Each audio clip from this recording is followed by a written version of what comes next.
Okay, good morning.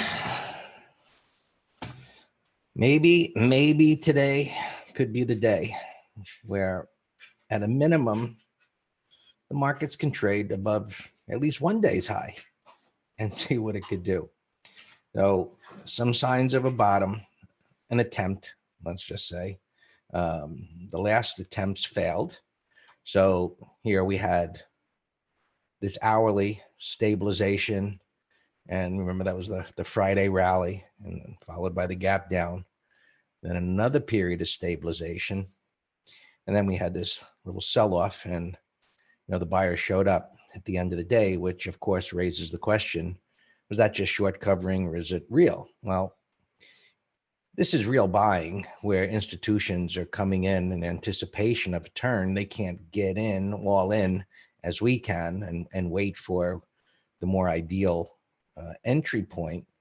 So they have to average down. And so that's what I see is happening. Yet this news that we all know about just continues, the fear going in, and you know the whole story. Anyway, markets are down over 30%. The Russell and the mid caps are down in the area of 50% in a short amount of time. An incredible move. And I was saying in the room yesterday, I can't remember a time seeing where you get a bottoming tail, a topping tail down, an attempt, a topping tail, bottoming tail like that, bottoming tail, topping tail, and back and forth, back and forth. But as we see, here's the igniting of the move and the continuation and so on and so on. And the momentum to the downside is slowing, even though it's such a big move. So today, getting above this high, we'll see, could be just an inside day.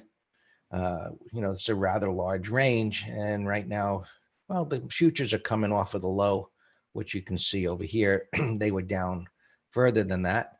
So we'll see where it goes here. But maybe, especially looking at the NASDAQ, it could be the day where at least we take out a prior day's high. Anthony on YouTube is saying, I don't know anyone with the virus besides Tom Hanks, asking anybody that they know. I don't know anyone either, Anthony. I know of some people saying, like there's a person in the room that says one of their family members that actually works in a hospital contracted it. But where I live personally, I don't have any neighbors. I don't have any friends. I don't even anyone that I know of saying, close to me here that says that they know of someone that has it. So we'll see as these tests go out. And, I guess as more people are tested, we're going to hear more of that. That's what the news is saying anyway. But, one of my comments over the last week or two was the way this whole thing is going down and the markets are going down and what we're hearing, you would expect to walk out and see people on their knees, coughing on the sidewalk and dead bodies. This swine flu from, I guess it was 2008. It started in full force. I think it was in April, it said. That's where the stock market started going up, but that was after a recession. So, different times, the amount of people that were affected during that time were far greater than what it is today. But this is at its start. And hopefully by all the things that are happening here, it'll never get to where that was. Yeah. So Alex in the room here, you guys on YouTube are saying 485 deaths overnight in Italy, 200 in Spain. So that was obviously where it got to first. And those measures that weren't taken, I suppose, led to that amount of deaths. And that motivated, here, president and Congress and so on and so forth, to take the steps that they're doing to make sure that, it doesn't become some kind of full-blown situation where more and more people die. So we'll just see. So we're still looking to get long the market. Of course, the further prices go down, the greater the probability that we're getting close to a tradable low. So yes, and so that's what we're talking about here today, Josh, is that looking for those clues within the price action to suggest that the market can make a turn. And that's what, I'm explaining right here. So let's look at let's take a look at a few others. So the Qs look better. So you can see here the same story as to how it moved down and so on. And you can see how the lows are getting closer together. And yesterday broke those two prior lows that were relatively equal, and it came back. And so the depth of retracement into this bar, I guess it's spitballing, eyeballing it, I guess, is about halfway or so, maybe give or take. And then it backed off a bit. So the NASDAQ, which has shown relative strength all along, continues to do so, and the stronger. So what we can see, this cluster of bars in this area here. And so 170, some stabilization. You can see the support here to the left. Clearly a lot of damage done. Any rally that does happen here, even if it gets up to the 200, that's obviously doesn't change the trend, and it's the start of some type of bottoming action. It doesn't mean it won't come back down to the low. So we're in pretty much day trading mode, using options. We're not, setting up any swing trades. Those are you guys asking about in YouTube there.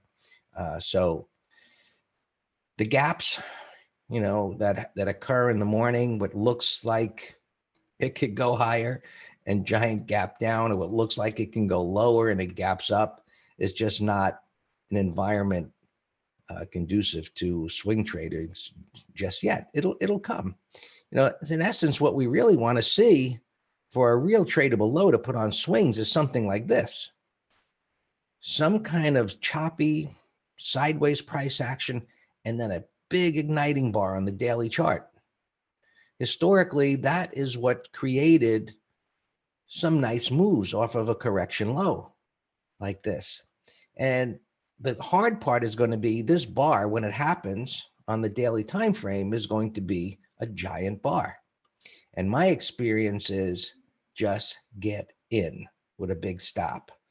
You might get a consolidation day. I'm not saying get all in, right? I'm saying get in on some level with a big stop, get some money to work in there, and you can use intraday or follow-up daily setups, but they typically take off and institutions fall all over themselves to try and get in on the turn. So it's yet to be seen as far as it actually happening, but it will come. That's the history of the markets. So the Russell, right down here, let's just extend the line. I guess that was yesterday when I put it there, and intraday it got down into the area of about 40, well, I guess 43%. So big correction. And historically, going back to around the 2000, that went into 2002 correction, and the 2007 into 9, the broader markets went down about 50%. So the video I sent out last night was to suggest that, look, sometimes one market leads the way down, and clearly the Russell has. And the Russell typically will, well, it did, I guess, around in 2002 or the end of 2002-3, it led the way up, where the small caps started to show relative strength. So, this obviously not showing any relative strength just yet. And we'll see if that actually turns out. Do we trade any of the volume ETFs? I'll leave that to Dan Scott. Yes, he trades them. He trades VXX. But I'll leave that to Dan when he comes on. And he'll look at put spread on JWN. All right, so a little breakdown, obviously not a little, it broke down here. Let's see if today this can result in at least holding the low. an inside day, or maybe even taking out that high. And we'll see. It's at just at 100 here. So, it's just trading inside, not a big deal. Same story, the way price action was, breaking down what was stabilization, and then a bottoming tail bar in the transports was a good sign. We know FedEx, it's good. They reported earnings. I guess it was Tuesday after the close, and this is one of the better looking charts out there. Probably good for a put spread, jiggling around here, but nice pattern within a downtrend where you got 3 days of stabilization and a wider green bar. Interested trader. I'm not sure what you're asking there, Wendy, on YouTube. Anyway, let me keep going here. The diamonds, same story. Right? Stabilized, failed, stabilized, failed, down, trying to move up within a downtrend. So these areas of stabilization are going to be stopping points when the time comes that this goes up. Now, as extended as it is, can it get through it? I guess we're all going to see together. Nonetheless, these congestion areas are where buyers said, hey, we think this is the spot. And this was a pattern that certainly looked like this was the spot, and it could go up, and it gapped down, and so did this, and it gapped down. And so now we're just kind of starting off where I would say, everyone's taking a breath and saying, wow, and let's see if we can hold this area, and it turned back up again. So futures are not limit down for a change, and inside day so far.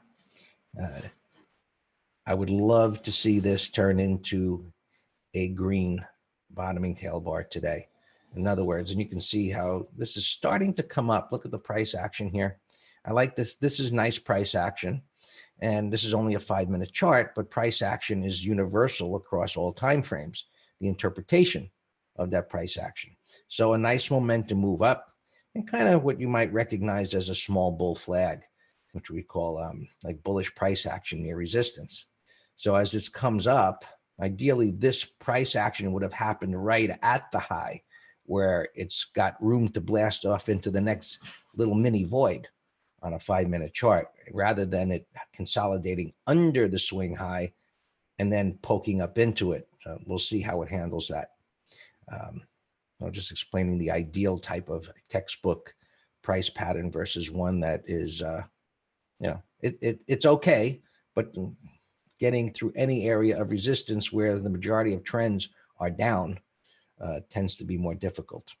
So, and you can see the hourly wild up, down, up, and turning points are, historically what happens with this kind of price action, where things just get wild, flailing up and down like that, where buyers and sellers, the uncertainty about what's happening, the disparity about opinions are so wide. And what happens historically is that those ranges and volatility begin to contract, and that's where larger moves happen from. Jimmy's funny. Looks like he picked the wrong week to quit smoking and drinking. Well, you'll be better off in the long run, Jimmy. All right. Alex is pointing out that oil is up. We're going to get to that. And Q's, yeah. Well, yeah, maybe he can help out the marijuana sector, which seems to be, wow, what Tilray, 300 to about 2? Oh my gosh. So much for the next, giant industry, which seems like it would be eventually, but anyway. So inside bar so far, this actually took out the high, right? A peekaboo above the high before it came back in again. Similar pattern there on the 5-minute, coming up into resistance. Sellers are there. Those same stuff going on there. The Dow, up, was a higher, pulled back. So you can see the highs are getting lower and the lows are getting higher. In other words, the volatility, the ranges are contracting. Maybe you view it as the uncertainty, the vast uncertainty is beginning to come together with somewhat of a more unified opinion.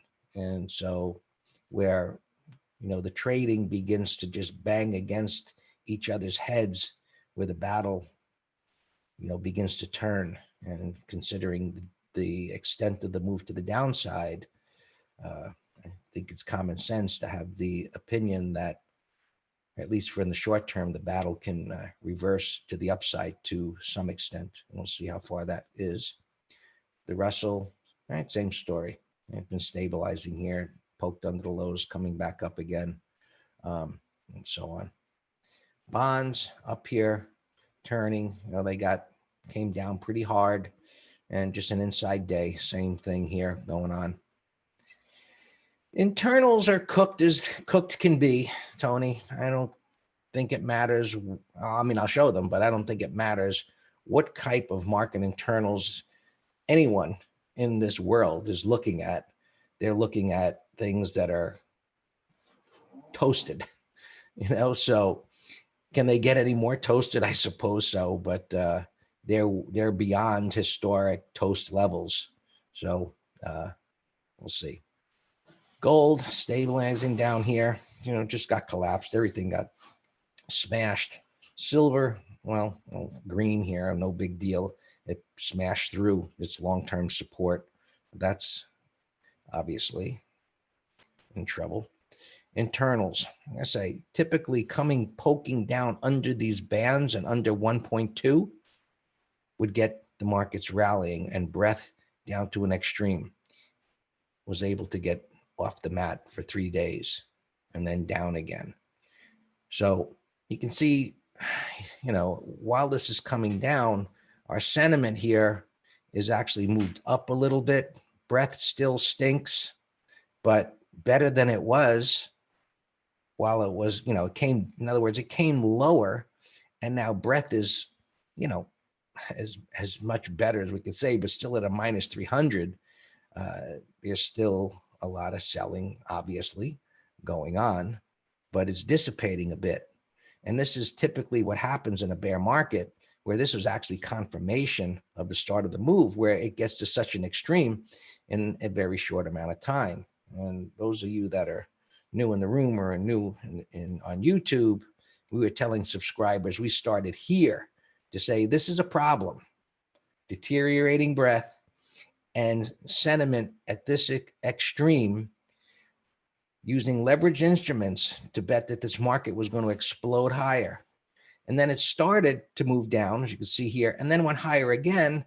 And personally, while I haven't been through something exactly like this, no one has, I've been through, over my 30 years of seeing my internals tell me warning here, and seeing the markets continue to go up and thinking, well, they're not working this time. And ultimately they always do. And so that was my respect for my experience over time, and continued to tell subscribers, this is a problem. My quote in the letter was, somebody's going to get hurt. Somebody's going to get hurt. Never in my wildest dream or expectation did I think this would happen. But I knew historically this didn't have to happen for somebody to get hurt, percentage wise. And now people are being decimated and accounts are being closed. And dollar is so high despite oil. You get disconnects between historical intermarket analysis, in situations like this. So you can't always go to the historical norm and say that, this is what should happen, with the relationship between gold and the dollar, and, interest rates and currencies. And sometimes these things just get out of whack. And then they come back into alignment again as things get back into alignment. So, we'll see. I mean, it's just the way it is. Look, bonds and equities now are kind of disconnected to the very even intraday counter trend moves that they were having. But let me hand it over to Dan. It's getting late here. cover the open positions. No, no worries. Good stuff. We don't have that many opens. Good thing.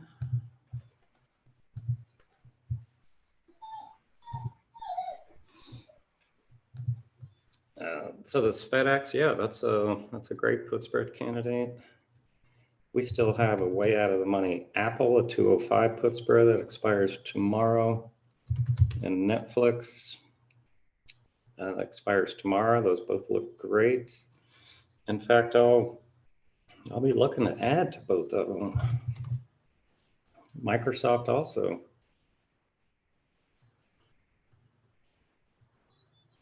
Let's see. So that's it. We only have 2 open positions in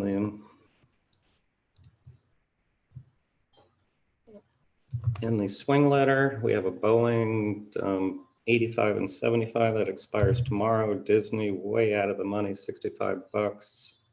Microsoft way out of the money, 1 1/4. NCLH, it's been a disaster. We'll get a signed stock on that. And finally, HLT will get a sign, but we legged yesterday. We legged into a short straddle, and that's it. I'm still eyeing this VXX. I know, some of you could still be in it because I've gotten emails about rolling and so forth.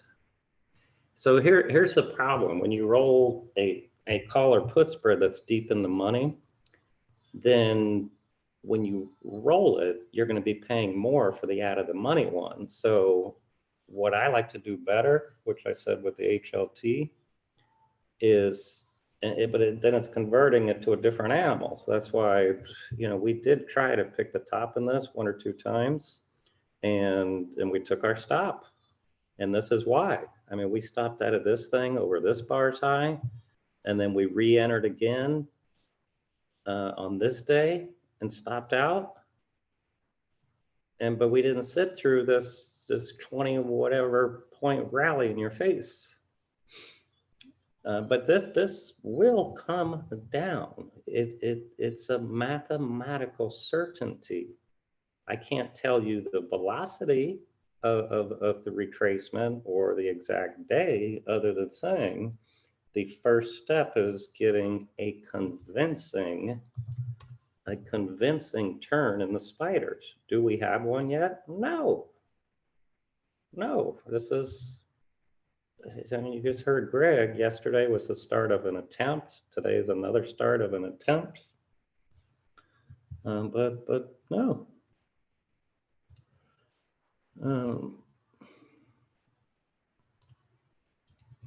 So that's how we trade volatility. It's not the VIX is at record highs over the 2008 financial crisis. It will come down, but it's just very painful if you're sitting in it. It's against you. McGraw, I'll look at it tomorrow. I'll look at the actual numbers, McGraw, with you. I'm actually in it myself. I personally have a 75. And when I saw this thing rallying against me yesterday, I was naked, the 75s. So here's another trick for you guys and gals who trade this. I saw it breaking out right before MT Live. And I'm like, oh man, right in here. So I bought the furthest out of the money calls. I bought the 120s for 28 cents. And I did not buy that as a speculative trade. I bought it to convert my short calls into a bear call debit spread. One reason why, folks, and I'm working on this video about can I get assigned and broker assignment before expiration, etc. And Greg's been talking about these halts, and brokers are there to protect their pocketbook. I mean, I still have plenty of unused buying power in my account, so it should really be zero issue. But I didn't want to give them one single bit of problem of busting me out of a naked VXX call, because you know what? that's like the biggest fear of brokerage firms of unhedged positions is volatility. Do you remember just a few weeks ago, what, Greg, if you're listening, what a firm, and Pat sent us an article about it, got carried out on a stretcher on the floor because his volatility market making firm blew up.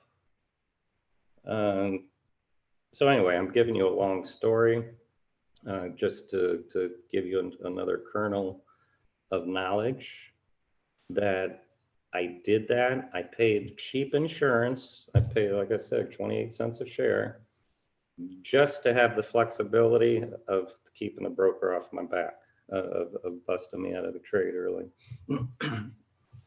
So I sat through that because I know this thing, just my confidence in it. But you know, I didn't tell people that because I can sit in more pain than many subscribers, and I feel bad when our subscribers lose money. But you know, McGraw's been around the block, so yeah, we'll talk about what to do with this tomorrow. You know, for those of you who have the in the money put, I actually started out with the same ones, you know, lower below the 60, 65, whatever. And I was doing a defensive roll higher, paying a debit. Buy out of my close to expensive. No, right, Debbie, that's why I did it. Debbie, I did it when I saw this breakout. That's when I did it. Otherwise, I was naked. And I actually added in the morning. Look, when this broke down right here in that bar, 64 bucks, I shorted $75 nakeds. And then when the market getting into more of a tizzy and this thing basing bullish at the high, I said, uh-oh, I have to do something to my position. I could either bail out of it or loss. I could, you know, so I'm just telling you, I bought the furthest out of the money call because it would be the cheapest. All right, back to JWN. Somebody's asking on YouTube. Yeah, any of these climactics that have a multi-day turn, I don't like just a simple one bar climactic like you know, these ends like, look, these cruise companies, these are very weak reversals, but the ones that have multi-bars reversals, I posted one this morning. What was it? So yeah, so this one I wouldn't touch. We want a potent reversal, is my point. So, shoot, what was it? I posted it. Give me a second. Schwab, here we go. Look, this has been bouncing around for a while. So if it can take out yesterday's high, then it's, you know, you can do a put spread and the other one. So that's, I'm just giving you the difference. You know, Greg's FedEx he mentioned. Look, it's 3 bars, and if you got a gap reversal, wide range bar, that's important information. That's good. That's good. Cake here would have been okay over yesterday's high. It's still valid. I got my Climo far from the MAs. I got a 3 bar turn. So that's an idea.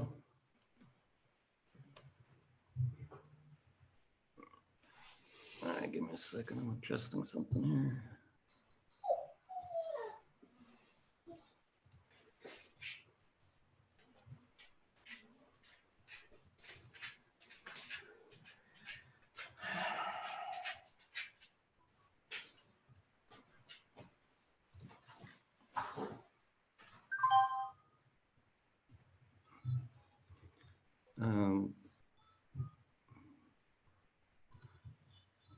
I'm just adjusting a position that you all are not in.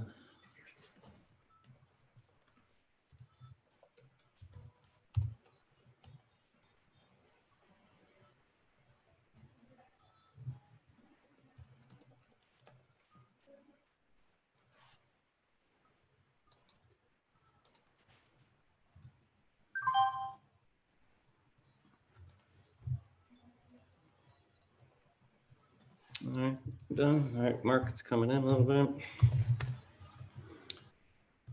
So we don't have the turn yet. I like the pre-market action, and now I don't like the post-market action after 3 minutes. So we are sidelined right now.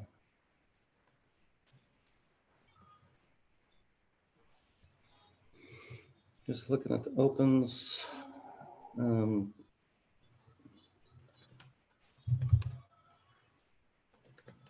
All right, so Netflix, here's another example. Multi-bars, look to the left, it's on support. And that's exactly why we did a put spread on that yesterday.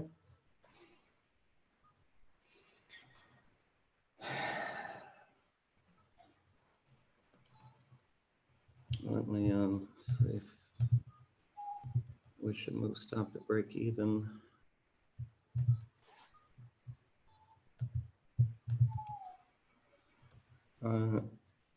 Yeah, markets, you know, when I read the news last night,